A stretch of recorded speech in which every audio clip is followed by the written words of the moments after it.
Reprendre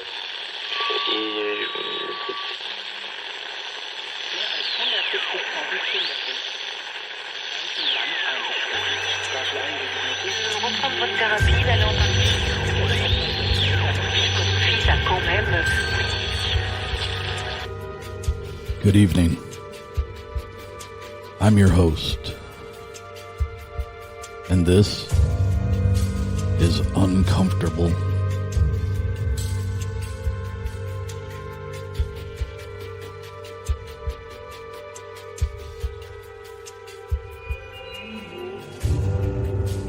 For as long as I can remember, I've gravitated towards movies and stories of monsters, ghosts, aliens, and hellspawn demons.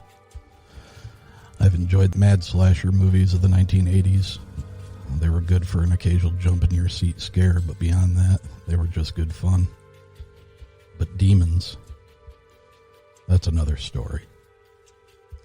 I remember being 8 years old and watching my cousin carrying a large crucifix that he took off his bedroom wall as he left the house to go see The Exorcist with his friends. Movies like The Exorcist, Conjuring, Sinister, and The Omen, those were the fuel of my nightmares. I didn't understand it until years later. I suppose being born and raised in a Catholic home added to the effectiveness of these movies.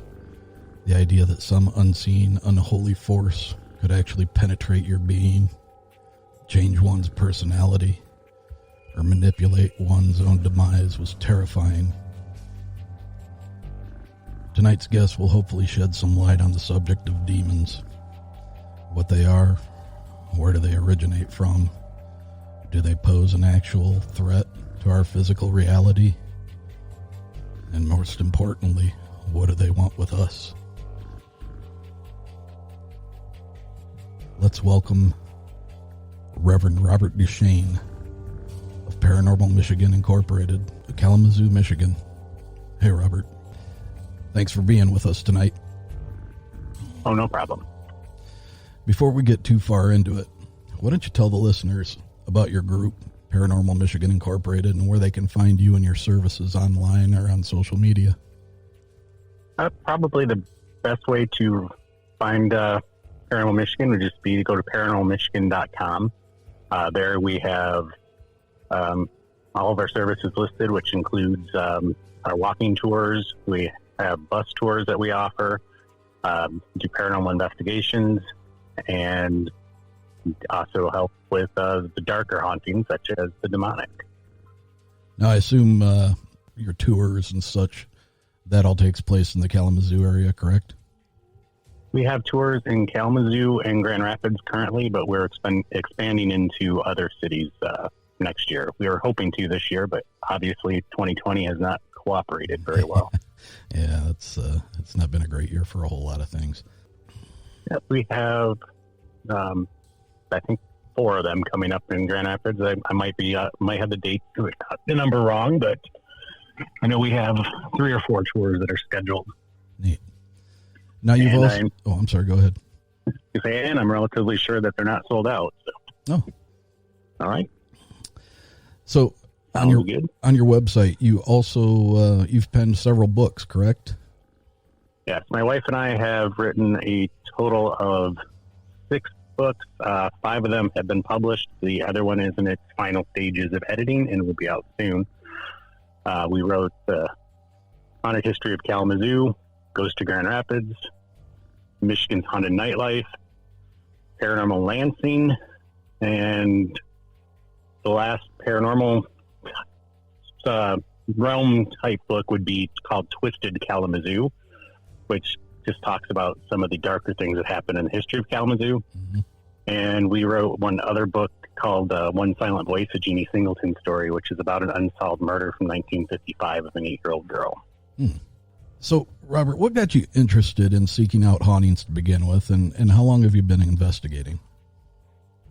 Like most people who I meet in the field, I ended up getting into paranormal research due to the fact that I grew up in a house that had been haunted. So I pretty much was terrified to go into my basement because of the spirits that I would see down there. And somehow that went from being terrified to being fascinated. And in 1993, my best friend, Bob Penny, and I formed what at that time had been called the Kalamazoo Ghost Hunters Club. How do you get from scared and terrified of seeing a spirit to getting past that and getting the courage to actually pursue and go after to see them again? I think it was more to do with my age. We had a bedroom in our basement that my stepsister had been in, and when she moved, when my mom and her father separated, I wanted that room because it was the most private room in the house. And in order to have that room, I had to get over my fear of the basement. And good reason. So I think it was more or less out of really wanting to have more privacy. And then I realized that there really wasn't anything too scary about the spirits, despite the fact that I continued to see them. No. Did other family members see them as well, or do you think that were you just the one that was more sensitive to? Other people had seen them, mainly my friends. My sister had experienced something upstairs where she'd had paranormal activity bothering her. Do you think it's a thing that's related to youth? Do you think as we get older and do we become more closed off to some things? Are we more open when we're younger to these kind of things? Do you think? That does seem to be the case. I do find that people do report seeing ghosts a lot when they were children, and then they no longer see it when they grow up.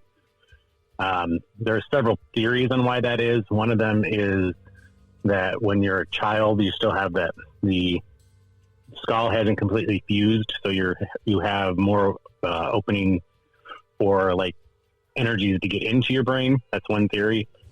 Others are that it could be simply a situation where you have now chosen to ignore the fact that the spirits are there. Mm-hmm. Kind of the same concept I always point out every time I give a lecture on the paranormal. I always point out to everyone that every time you have your eyes open, you can see your nose, but we have now learned to ignore it. So despite the fact that your nose is constantly in your line of sight, until someone points it out, you don't typically see that. And I think it might be the same kind of thing with the ghosts, that people just learn to ignore the paranormal activity because they feel that they're more than likely imagined it. Interesting. I remember reading an article years ago, and in that it stated that I believe it was the author's feeling that poltergeist activity seemed to be tied to young females more than anything. Possibly has something to do with hormones and becoming a woman, and that those energies and everything that were going into her changing body and everything were things that were helping promote or to give life to these poltergeists. Have you ever heard anything like that? Yep, that is actually the most common theory on poltergeist activity, is that it is actually PK energy and that it has a lot to do with emotions. And you are correct that the majority of poltergeist cases are tied to young girls, pubescent girls, typically more than anything else. So that is the main theory. And that wouldn't really be an entity as much as it would be energy that's being put off by the individual themselves, correct? That's correct.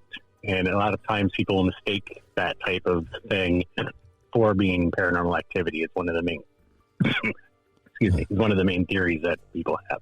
That's interesting. Not like we have enough things to deal with when we're growing up to end up having something like that taking place.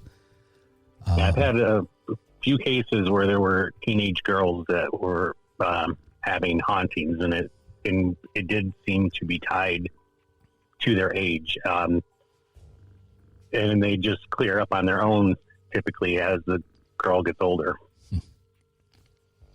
Now, on your website, and I think you touched on this briefly, it states that you guys specialize in malevolent hauntings, and that in some situations, that in some situations you were called on as an experienced Catholic demonologist.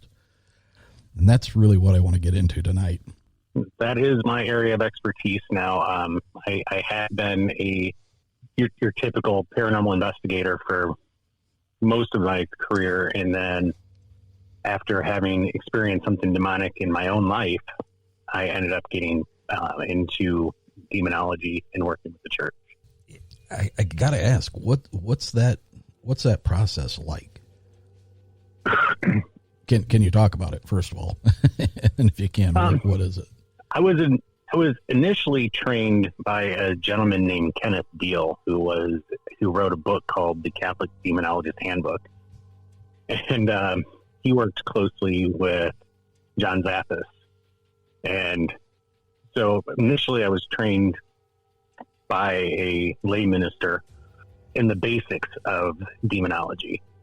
And then I had to take a class on religious counseling so that I would be able to talk to people about their potential paranormal activity, demon issues, whatever might be going on with them. And for the most part, the job is not nearly as exciting as it sounds. Typically, I just go meet with the client, listen to what they have to say, gauge whether it seems that they're being truthful, and I'll offer them some blessed metals and do like a minor, it's called the minor rite of exorcism, which is more or less holy water and the long version of the prayer to St. Michael. So how often do you come across a situation that needs that type of attention? And I guess the second part of that question is this stuff that you're getting through your investigations, or is the church in some way sending people to you? Or I have had people that have been referred by the church, but more often than not, it's people who contact us through our website. And then if it's determined that there's something that's beyond my level, if they have to have like a full exorcism, that is something that has to be done by a Catholic priest. So I would then refer the case to the priest. But majority of the cases we actually are able to take care of with just using the minor rite of exorcism and the house blessing. So your decision to study the demonology was based on more of a need than a curiosity, obviously. And yes. So I imagine there's got to be a pretty powerful vetting process when you're talking to these people. How would you say, could you say, put a percentage to how many, is it 1 out of 5 or 1 out of 10 that actually are experiencing something that requires your study of demonology? I haven't really only come across anything that I would have labeled as demonic outside of my own life with 4 clients. And we do hundreds of cases. So it's pretty rare for it to actually be something that is demonic. A lot of times it's, unfortunately, people who have watched too many paranormal shows, and there's a certain man in the paranormal field who is pretty much convinced everybody that everything that happens is demonic. And so a lot of times, one of the first questions I ask is, what paranormal shows do you watch? So unfortunately, that is part of my vetting process there too, is just knowing how into the paranormal they are. Yeah. We had a conversation on the phone a couple of weeks ago when we were talking about doing this show. And when I first talked to you, you told me about being able to perform the minor rite of exorcism. Have you ever been in witness to the major rite of exorcism with a Catholic priest? I have actually witnessed one exorcism with the priest out at Kalamazoo, and it was pretty out there, honestly. How Kind so? of what you see in the movies that you mentioned in your introduction, like the Omen and all those type of movies. Mm-hmm. That type of activity really does happen during the exorcism, where like objects were banging around in the room. Person started speaking in Latin, despite the fact that they did not speak the language. So it was surprisingly different and similar to what you see in the movies. What does that do to you when you see that? I mean, again, back to the conversation we had on the phone a couple of weeks ago. I asked you what the scariest thing that you ever had happen. And I fully expected you to come back with something from this end of things. And you told me it was based on an EVP that you recorded. Yeah. How do you sit and watch? I mean, because there's nothing there that you can see, correct? That's correct. Are they capable of contorting the person's figure or their face, making them look different, making them, obviously you said they were speaking in tongues, something that they weren't, or speaking in Latin. They had no idea how to speak Latin.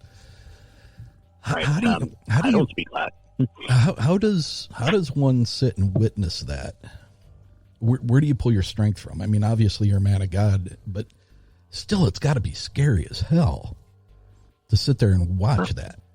I think, honestly, I don't process it in a way that would allow it to scare me. I look at it more as I have a job as a minister to help these people. So I think that might be where I get that disconnect, to where it isn't as scary as it could be. Plus, as I said, I've only actually witnessed the one full exorcism. So what I'm typically dealing with is people who are having what's called the oppression stage of demonic, which is when the demon has pretty much attached itself to you, and it goes through, and one of the first things that happens in a demonic case is it really starts tearing your life apart. It will ruin your finances. It can ruin your relationship. Pretty much just takes whatever weakness you have and makes it worse. So if you happen to be a recovering alcoholic, almost guaranteed you're going to start drinking again. If you have a mental problem, it's going to be aggravated, and that will cause more issues with that. So I think with me, the reason it doesn't really scare me so much is my mind is always on, how can I help this person? What can I do to help them get everything better for them? I probably should have been more scared than I was when I witnessed the exorcism, but I think the fascination was probably more there for me than the fear. Can I ask the priest that was performing it, what was his posture like? What was his presence in that room?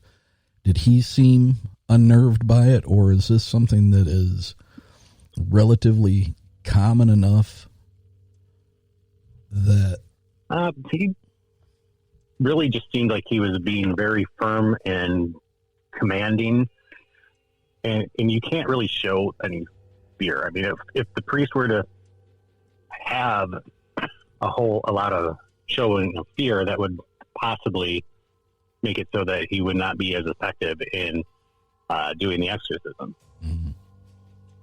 So from what I have seen, it was just very forceful and ordering the spirit out, doing prayers, holy water, and that type of thing.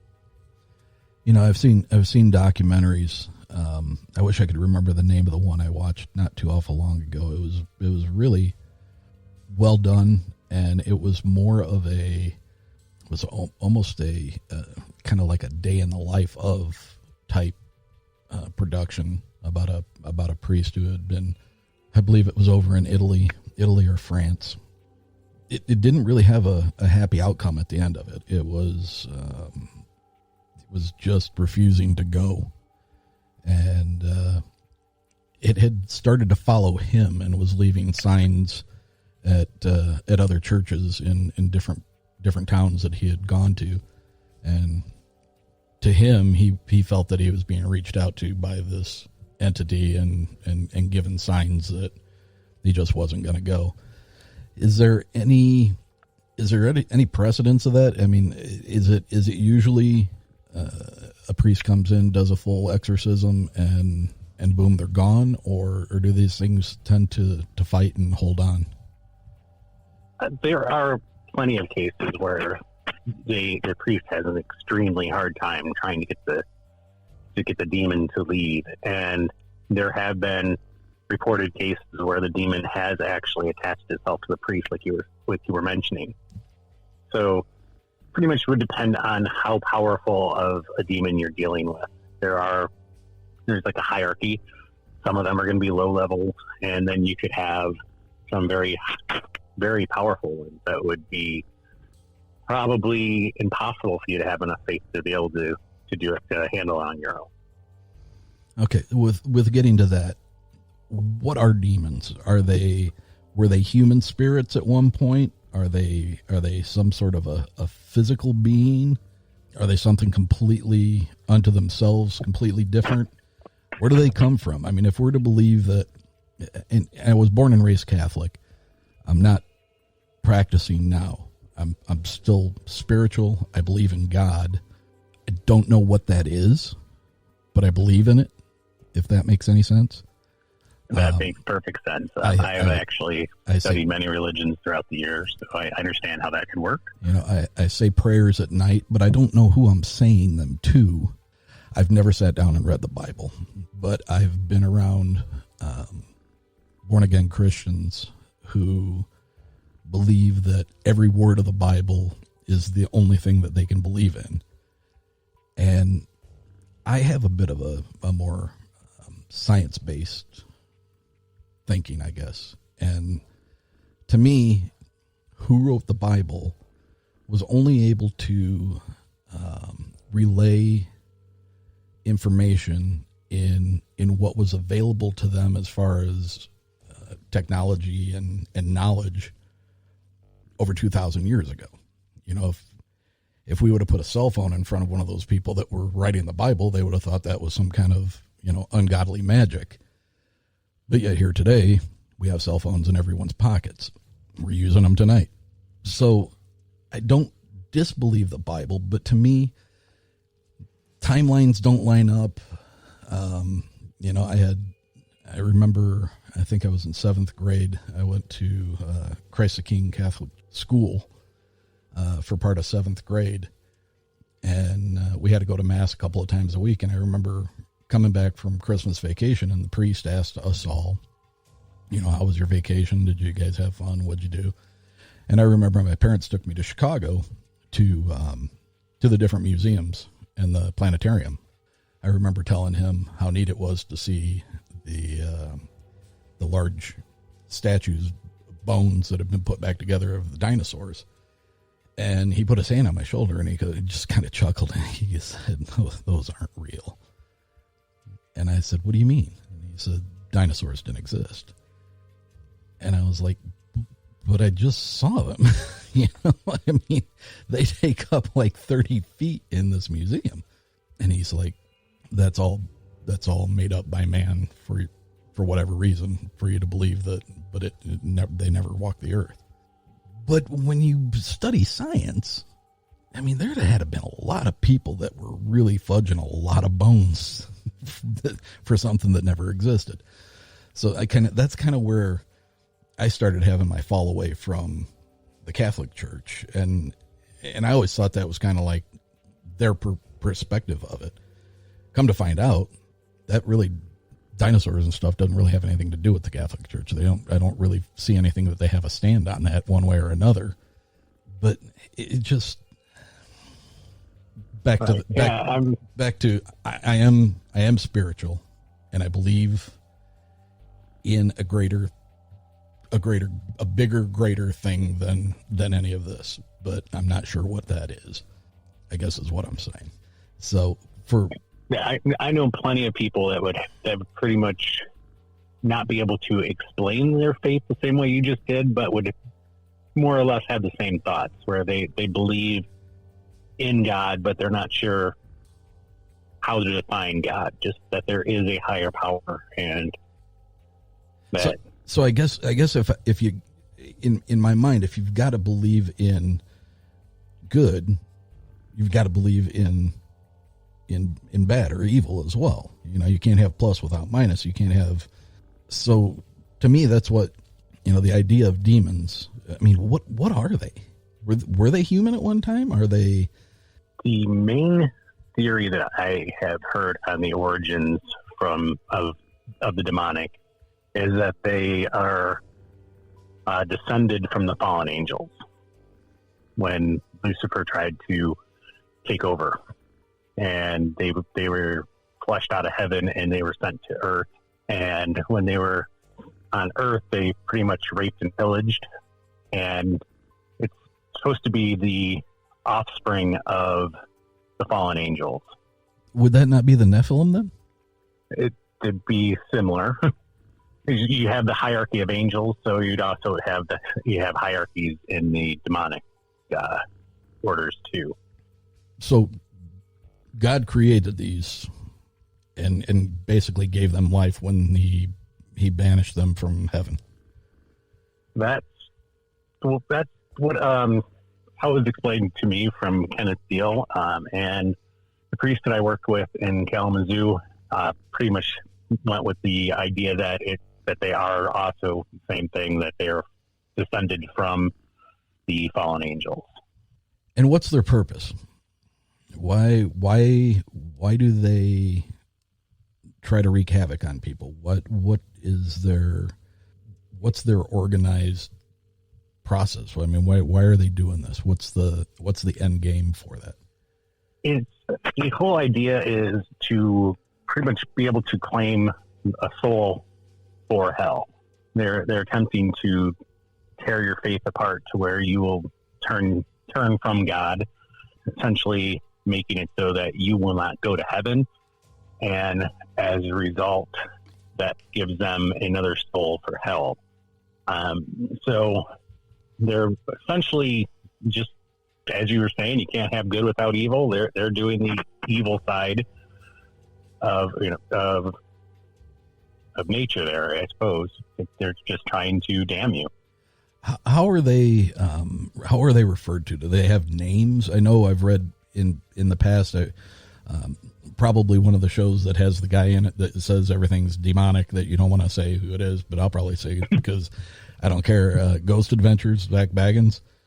I really enjoyed that show for the first 8 or 10 years, but recently everything seems to be pushing the portals to hell, and it's a demonic entity, and everything seems to be driven by the drama and the looking for better ratings, I guess, to keep the show going. But everything they investigate can be demons.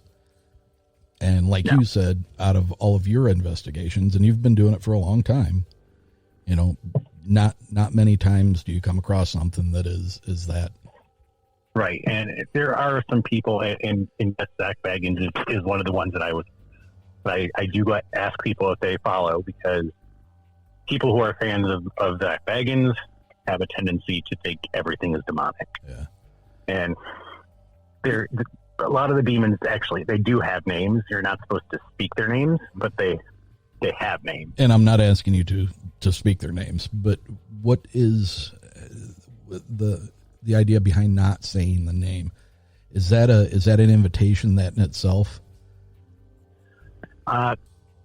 You're just not supposed to say it. It's supposed to, like, by saying their name, the theory is that you can either attract them or kind of feed their energy. But I think the main thing is you don't want to speak their name, because it does more or less invite, willingly or not, somewhat invites them to come around you. Now, there's God knows how many religions throughout the world. And so many of the religions are all based on a story that could be construed as being very similar to the Catholic belief or the Christian belief. I mean, there's bits and pieces that seem like they've all come from the same story. And I've often said, especially to one gentleman that I work with who's a born-again Christian, it's like when we were kids and we sat around and I forget what the name of the game was, where you had kids sitting in a circle and somebody would whisper in your ear. I think it was a telephone game. And then by the time you get around the circle, it was a different story.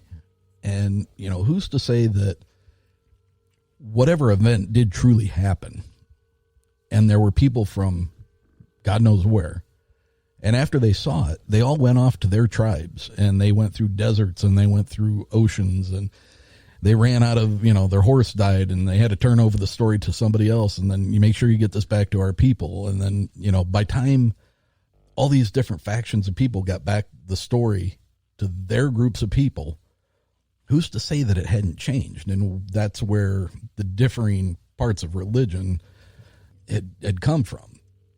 To me, that seems more realistic than all the Hindu people being wrong for believing in the God that they believe. Or, I guess if I was to say that only people that shouldn't be probably saved are the ones that are, that follow the devil, Satan himself. If your belief is in that, probably, if it's true that all the occult stuff follows satanic.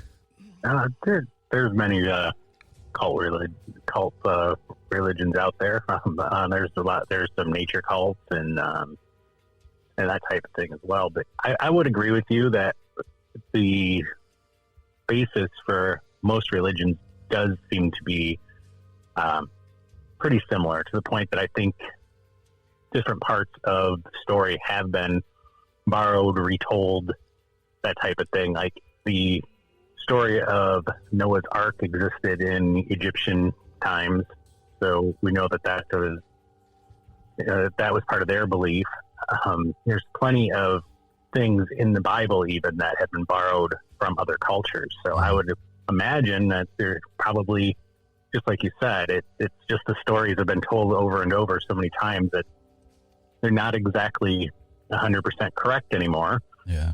And so that's where you get some of these differences in the religions. But generally speaking, it seems like the majority of monotheistic religions more seem like they have a similar God, to where I think that they actually probably all worship the same God by a different name. Yeah. Now, conversely, do you have any idea, like these demons that we're not going to say their names? Do you know, do they tend to cross over? Do they show up possibly by a different name, but are still objectively the same demon in other religions, recognized as the same entity? There are other religions that have demonic figures that would more than likely be the same thing that we have in Christianity, being demonic figures. Throughout history, there's been two things that have been constant, and that's a belief in a god and a belief in vampires. So, I don't know. In vampires. Yep, it's pretty much universal. Interesting. So I tend to think that perhaps that belief in vampires may actually be referencing something demonic as well. Mm-hmm. So that's something one of my theories. It's not. I don't think there's any religion out there that's going to tell you that vampires are demons, but in my mind, that's what I logically figure, because they have universally existed along with religion. That's interesting. I don't know that I've ever heard that. And by vampire, you're talking about what we know as a vampire.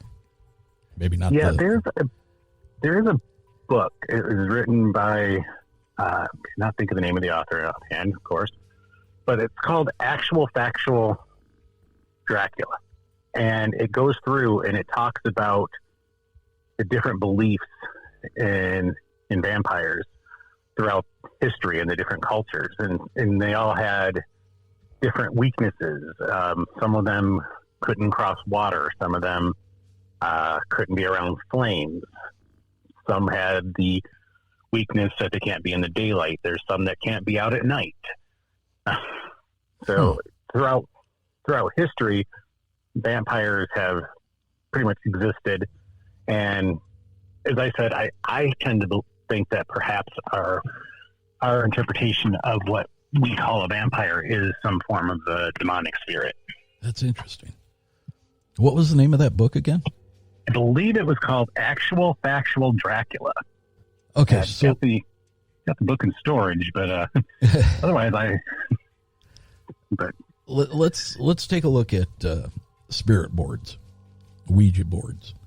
You see them on all these shows, and I watch these shows. I like I said, I've been a fan of Ghost Adventures for a big fan of it for the first 5 or 6 years, and I still watch it occasionally because it's entertaining now more than anything. But I watched Ghost Hunters with Grant and Jason back when they started on the Sci-Fi Channel. Did you and I not have a conversation where you said something that you were actually offered that show or a similar show back in the day?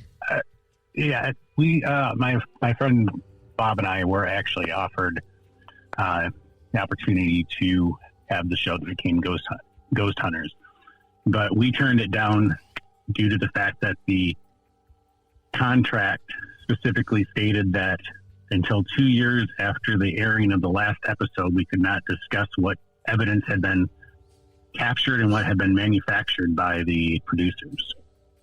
Ah. So isn't that a shame? Yeah. That just, I hate that. We just did not feel that it would be right to do a show if they were going to be doing manufactured evidence. Okay, but back to spirit boards, a Ouija board. Is it just a silly parlor game, or are they an actual tool for communicating with the other side? In every single case that has proven to be an actual demonic case, there has been the use of a Ouija board. In every single case that I've worked that had actual demonic presence. Really? Yes, there's no exception to that rule. Every single case. With the only real difference in that would be with my situation where my wife and I had to deal with the demonic. I believe that was actually from doing too much EVP work, which... Is that something you feel comfortable getting into, or would you rather not? I'm fine. I've spoken about it at several paranormal conventions. So. Well, if you wouldn't mind. Basically, what it was is, well, a little backstory. I was mentioning the fact with you were asking about the spirit boards and the Ouija board, that type of thing. Mm-hmm. Pretty much all that is doing is you're attempting to have direct communication with the spirit. You're offering them your body as a way to communicate. So you're supposed to be asking the spirits or whatever to communicate through you. In my honest opinion, doing EVP work is not much different, because you are, at that time, when you're doing that, you are also directly communicating. And I think it was due to the fact that I was an EVP specialist, and after my best friend committed suicide, I lost my faith for a while. I think having been a minister who then lost his faith and was somewhat obsessed with doing EVP work, that was what opened up the opportunity for the demonic to attach itself to my wife and I.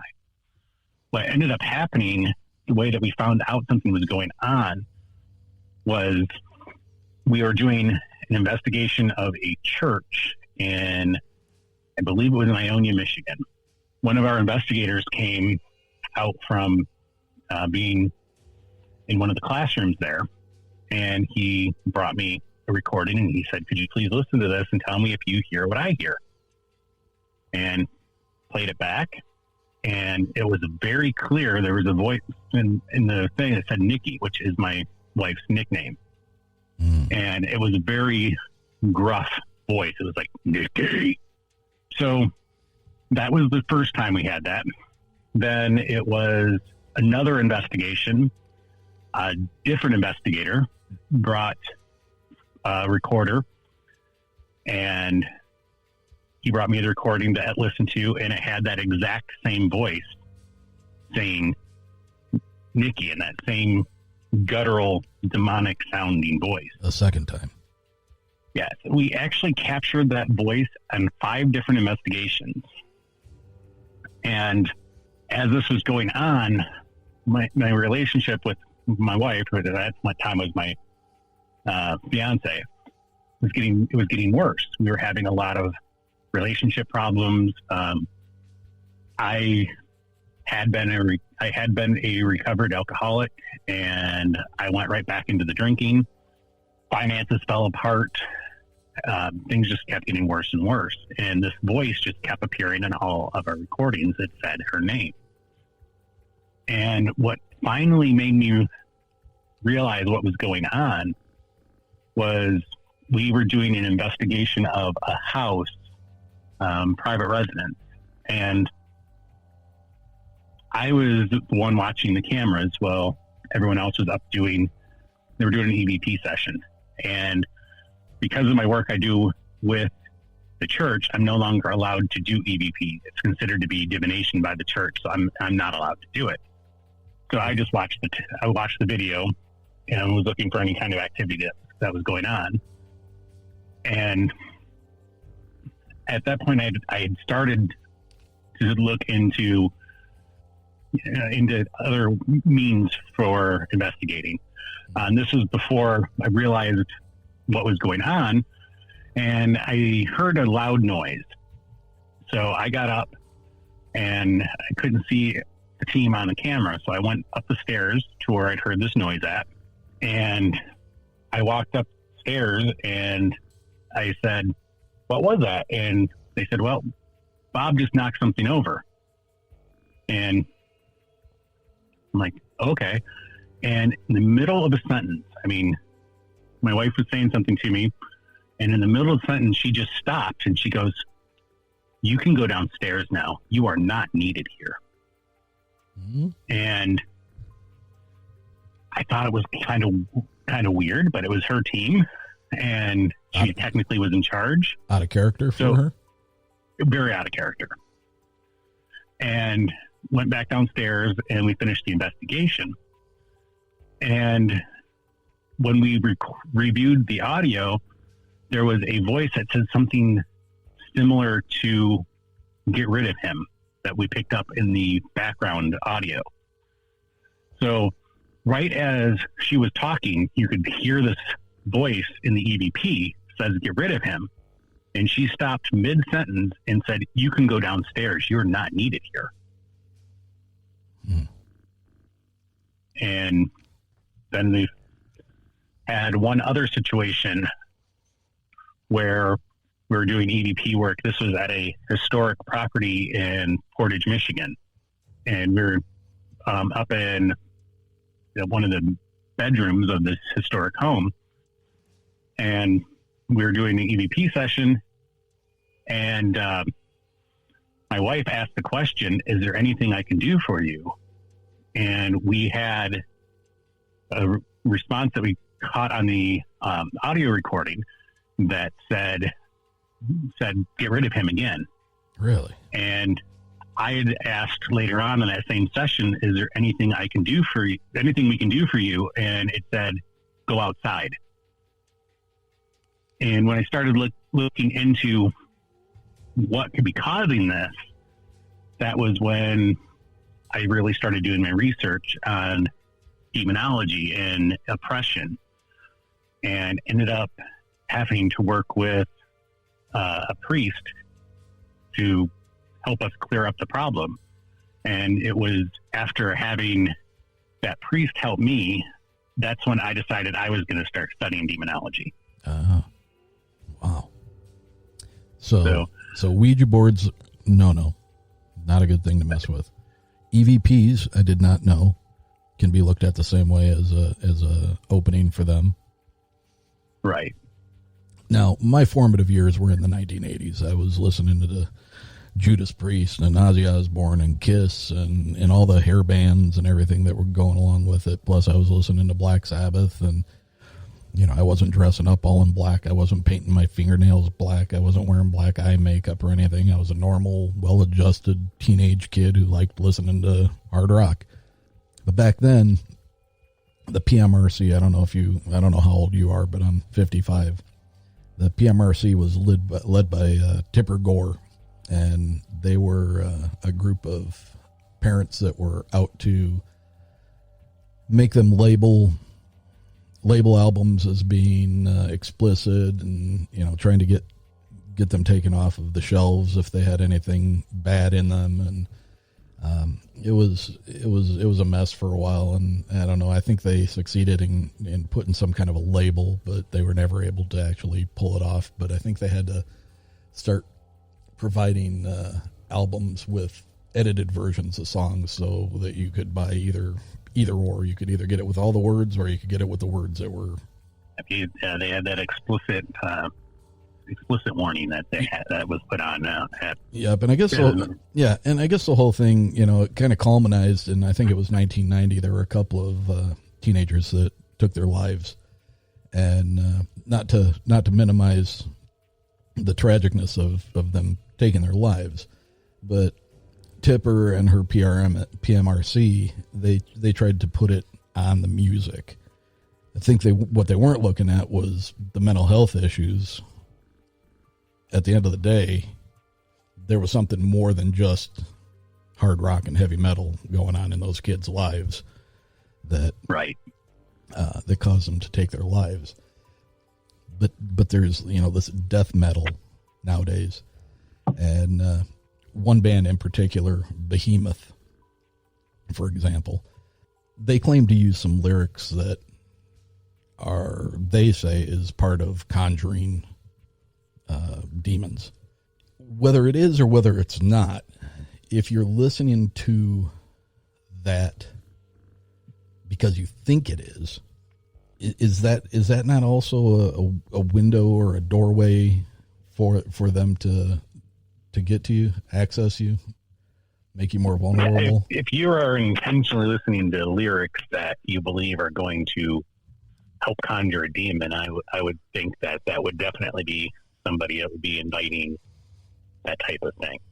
So that would probably be a kind of one of the few examples of where music could possibly be harmful. And what about the shows that we watch? What about Ghost Nation, Ghost Hunters, Ghost Adventures, Ghost Brothers, Ghost this, Ghost that? There's a ton of shows out now. Some of them are, production-wise are pretty good. Some of them are absolutely terrible, but they're on, so somebody's watching them. Is just sitting down to watch that as a form of entertainment, is that in itself kind of shaky ground for us? It's a good question. I don't really see where there would be a lot of harm in watching the show, but if you become obsessed with that type of thing, if you can, there are people who can become completely and totally obsessed with paranormal and paranormal research and that type of thing. And at that point, when it gets into that obsession, that's when I think you're going to have more of a problem. Is somebody who was obsessed with it. Did have a situation where I had a client that was so obsessed with those shows that when I went and did an investigation at their home, she gave me over 500 hours of EVP recording. Oh, Lord. And as she would do more and more recordings, the activity would get worse in the house. So she was more or less feeding the spirit by communicating with it. So I don't think that you're in danger from watching the television show, but if you if you started coming too obsessed with it, and then perhaps that would be something that would end up making it to where you might invite that type of activity. Yeah. Well, years ago, I think my kids were probably 12 and 13, and Ghost Adventures probably was just within its first year or two, and we had been watching Ghost Hunters with Jason and Grant for a couple of years before that. And it wound up being kind of like a family show. We would sit down, whatever night that was that it aired, and we'd all sit there and watch it, and, they'd break for a commercial and, then come back and show you the reveal and stuff like that. And my kids had several friends over, and they were all, hey, let's go ghost hunting. Let's go ghost hunting. And one night I made the mistake of, well, I don't know if it was a mistake, but I said, yeah, we should go. And then they just would not let it go. I was just kind of saying it to pacify them, and they herded me and beat me up about this until I actually took them. And we went to a small cemetery by Barren Lake, and it's probably maybe an acre. It's not big. The dates on the stones are really old, like 1890s and stuff like that.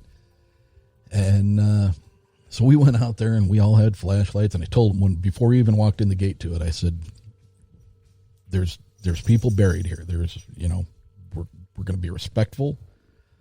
You're not out here hooting and hollering and carrying on like a bunch of idiots. We're here. I want you to act respectful. And for the most part, they were very much. And I think there were 6 kids altogether plus me. And I was walking around with a camcorder in one hand and a Kodak digital camera in another, and I had a headlamp around my head, and all the kids had flashlights, and my son was walking around with his phone with the voice messages open, and doing EVP work, and it was initially it was a fun night out. Didn't seem like anything. We weren't harming anything. We weren't being disrespectful. I didn't feel like I was putting my kids in any kind of harm, or anybody else's kids in the way of harm. And I'd taken a picture. I'd taken 3 pictures. I don't remember what show I was watching, but they were always saying, take 3 pictures. Every time you take a picture, take 3 pictures. Well, I was standing in front of 2 gravestones, and they were identical gravestones. They were very small. They were white, and they were worn to the point where you almost couldn't make out anything on them. And one of them was broken and leaning over against itself. And I took 3 pictures, and my daughter's friend, she's in the lower left-hand corner of the picture. You can see her hip in all 3 pictures. First one was completely clear. Second one, something in it. Third one, completely clear. And it was not necessarily rapid fire, but, you click a digital camera, it does its thing, you click it again, you click it again. And there was a mist that showed up, and this was summertime. We were out there. It was not a cool night. We were kind of sweaty, so it wasn't breath from my mouth. So I got this picture, and you could see something there, but I'm looking at a little 2-inch screen, so I figured I'd wait till we got home and put it on the computer. But then I hear my daughter, and she's like, "Oh my God, Dad, come back here. It's so cold back here." And she had walked up towards the front of the cemetery again, and there was a monument that was probably 5 or 6 feet tall that was behind 2 trees, and it was located very close to the front fence of the cemetery. And I walked back there. Again, I got a camera in both hands, and I got my headlamp on my head. And I'll be damned, I walked between those 2 trees, and if it didn't get colder than shit, I was like, I looked at her, I was like, oh my God, it didn't get cold back here. A couple other kids came around, and I wasn't looking at the monument. I was looking at my daughter, and my daughter started saying, "Holy shit, holy shit, holy shit, holy shit." And I looked at her like, No, don't be saying that. And she goes, oh my God, did you see that? Did you see that? I didn't see it because I was looking at her, but I had the camera facing the monument. After we had had enough and we went home and I started putting stuff on the computer to look at, the camcorder caught, I would say it was about the size of a golf ball that just kind of came out of nowhere. It was up at the top of the monument, and the monument had four sides. So as it got to the point of it, it was like a pyramid, and this blue light kind of came out of nowhere, and it darted around, in a pattern of maybe 6 or 7 inches. It did a quick curly Q and maybe like a half a figure eight. And then as it looked like it was going to take off and go in a direction, it just burned out and it was gone. And at that point in the video, my daughter was going, holy shit, holy shit, holy shit. So she saw it as it was happening, and I was looking at her, and I didn't see it until we put it on the computer.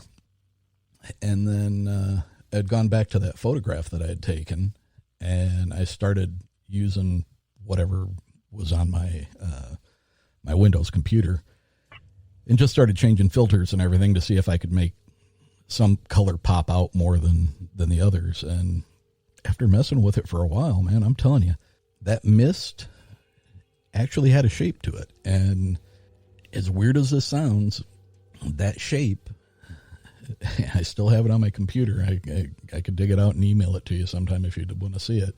Looks like somebody sitting in a chair with another figure standing beside that chair, bent at the waist, with their arm like on their knee, like their arm extended with their hand on their knee, bent over at the waist. And when I see it, I just get the impression that it's somebody that's being chastised. Like somebody sitting in that chair was getting in trouble. So they were getting yelled at, or, they were learning a lesson or something. It's the oddest damn thing, because I mean, you can make out, for as much detail as you can see in it, there's even that much more less detail in certain areas. So you can make out the head, and you can make out like the squinting of the eyes at the corners of the eyes, but yet other parts of the face are not really defined. But I took and I traced it with a drawing program, and I traced over what I thought I saw.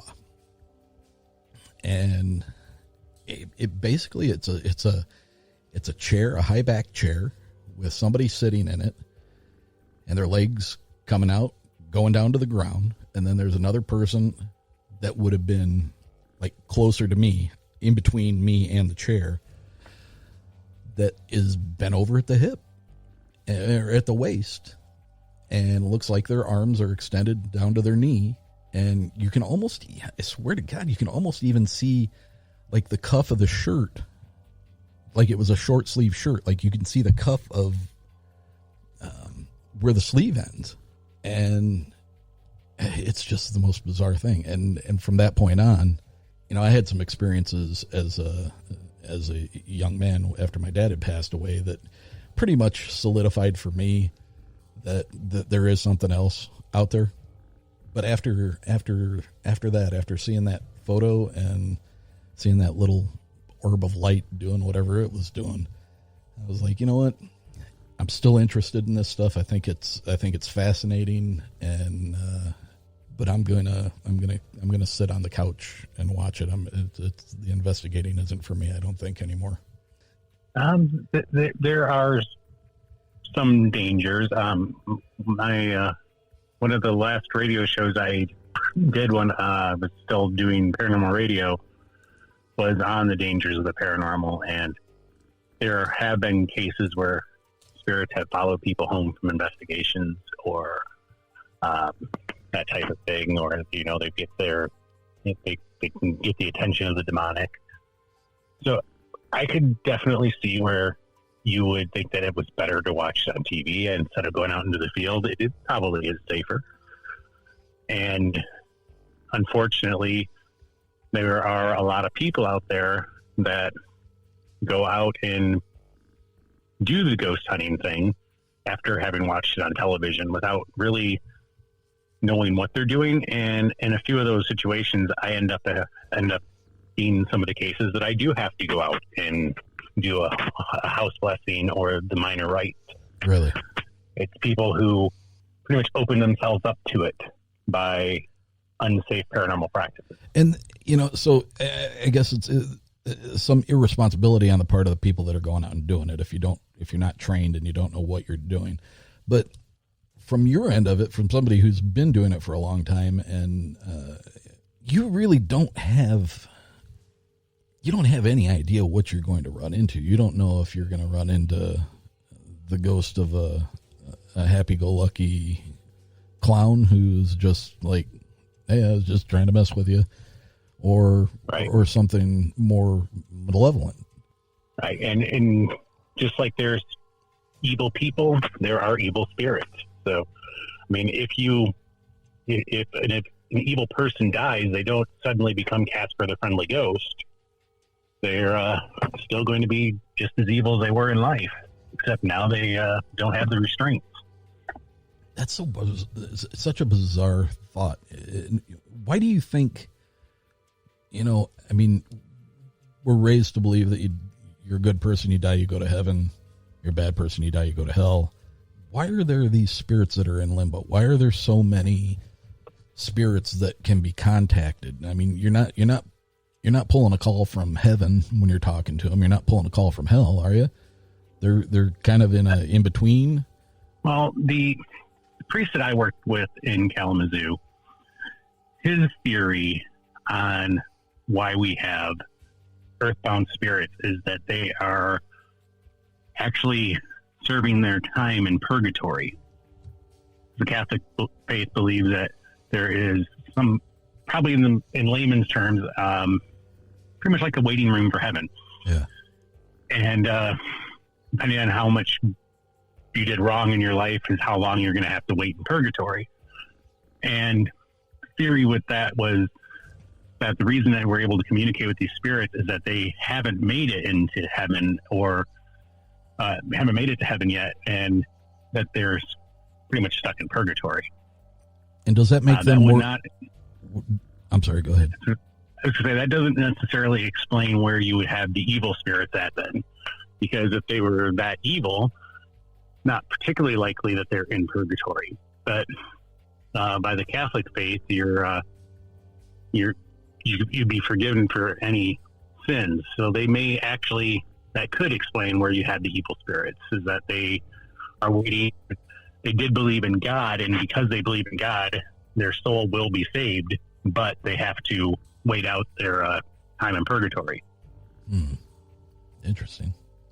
And do you think that the spirits that are stuck in purgatory, the ones that you're able to communicate with or that are trying to reach through you, do you think they're more susceptible to the evil spirits because they're not in heaven and they're not in our realm? They're in that in-between world where demons and that sort have free reign? Honestly, I don't think I ever thought about that. But it would seem to me that it would, if I understood your question correctly, were you saying that you were wondering if the evil spirits are easier to communicate with? No, I guess what I was saying is that if you have these spirits that are just say a normal haunting, not something that's malevolent, but just something that's kind of petering around in somebody's house and once in a while knocking something over, somebody gets a glimpse in a mirror off of the peripheral vision or something, not doing any real harm or anything, but they're just kind of doing their time in purgatory. Would you think that they're on the same plane as what these demonic evil spirits are, and would they be more susceptible to being pulled into the evil side of things because they're in that same reality, because they haven't gone to heaven and they're not really here anymore? I wouldn't think that they would be at risk of being harmed by the evil spirits, but I would say more than likely they would be on the same realm. They would be in the same type of existence, so they could run into them, or see them, or something. I don't know exactly how that works. I've never been dead. Yeah. Well, technically I have, but technically you have. Is that what you said? Yeah. I gotta ask. What's that? I had carbon monoxide poisoning, and I had to be revived. Oh, geez. Well, I'm glad you made it. Technically, I was dead, but I don't remember it. So, why does it seem, like in these shows, I'm sure, before I say that, your opinion of ghost adventures, ghost hunters, when you see them doing an investigation, let's do away with the overly dramatic, what was that? Did you hear that? Who's that? Do away with that. But as far as they're constructing their investigations, the tools that they're using, the whole process of how they go about it, pretty similar to what you guys do. Is it factual, or is it kind of hokey? I can honestly say I've only ever watched Ghost Hunters, and I have not watched any of the other shows. But the first 2 seasons of Ghost Hunters, I always tell people that if they want to know what it is really like to do a paranormal investigation, watch the first 2 seasons of Ghost Hunters, because that is pretty much exactly how investigations work. And like the amount of evidence that you get, we're used to watching these shows, and at the end of every show they have a reveal, and there's always some Class A EVP, and there's a shadow figure, or there's this or there's that. When you go and investigate, is evidence really readily available? Like I said, I took my kids one time, and I got enough stuff in an hour and a half or 2 hours that I was like, okay, I'm good. We don't need to do this anymore. If I had any questions whatsoever, they've been answered, and I don't need to do it. Is it easy? Is it that easy, what I encountered? Or do you have to work a lot harder for the evidence that you get? I think it's more going to depend on where you're at. There have been some places that we've investigated that we get a whole lot of evidence. Then there's some times that we can go and spend like 8 hours in an investigation and capture absolutely nothing. So it's more shooting. It's a hit and miss. Yeah, like you don't know what you're going to run into, and sometimes you don't know if you're going to get anything at all.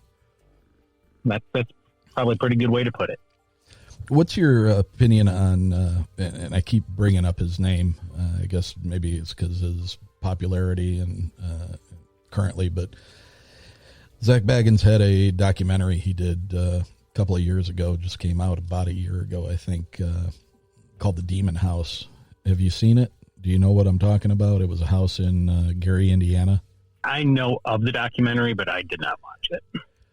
Well, again, overly dramatized. But the one thing that makes me go back and watch that more than once is the overwhelming amount of third-party accounts, police departments, health and welfare departments, that were involved with the family and the children that live there, makes it a lot more legitimate to me, rather than just being something pumped up by, Ghost Adventures.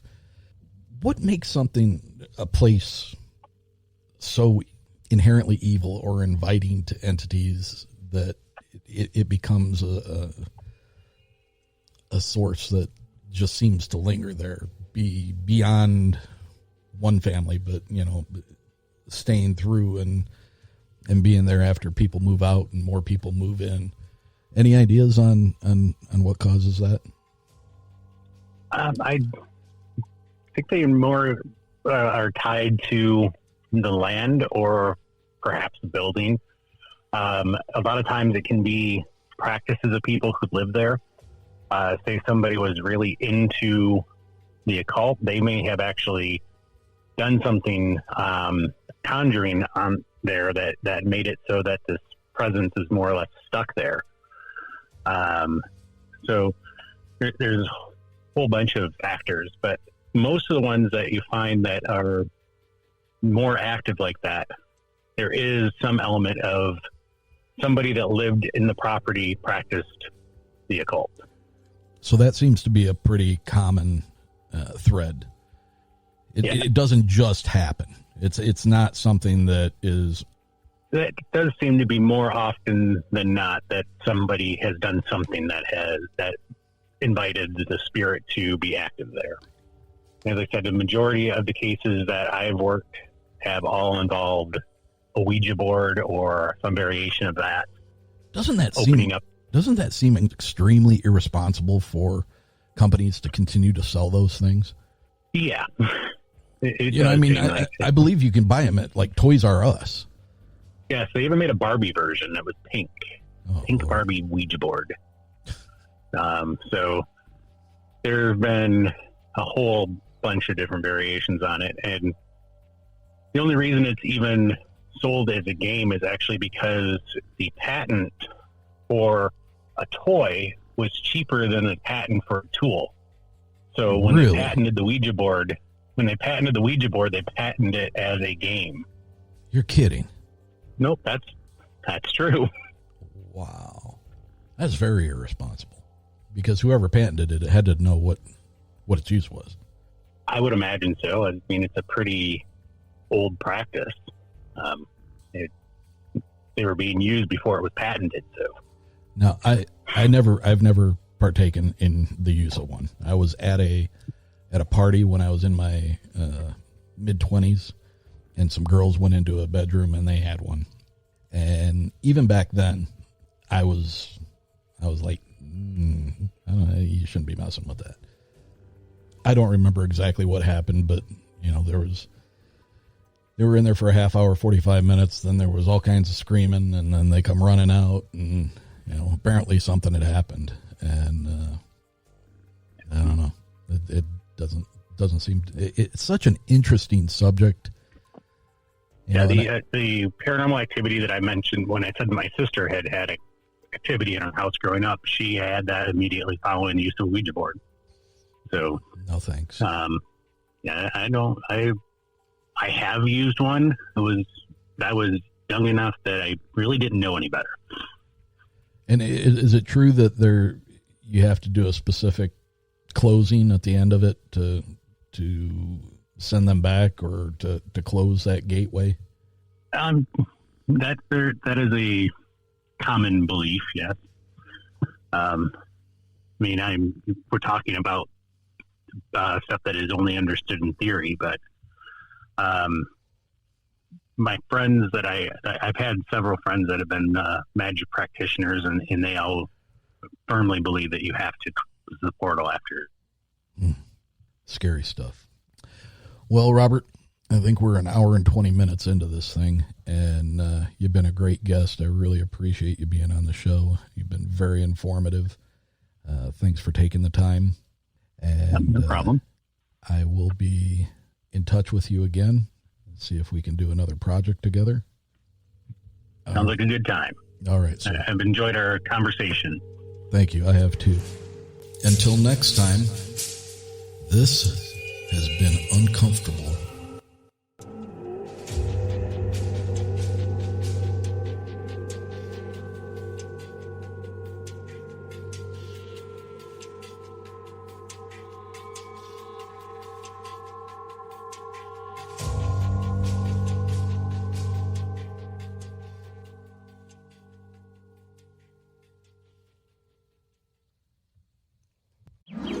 Welcome to BreezeLine, where the sky's the limit thanks to better internet. With lightning-fast speeds up to 1 gig, you can game like a boss, stream like a pro, and watch like there's no tomorrow. Stream, watch, post, send, and trend. Do it all with our fiber-powered network, bringing you reliable, fast internet. Welcome to BreezeLine. Visit breezeline.com for latest offers. Service subject to availability. New customers in select areas only. Visit breezeline.com for details.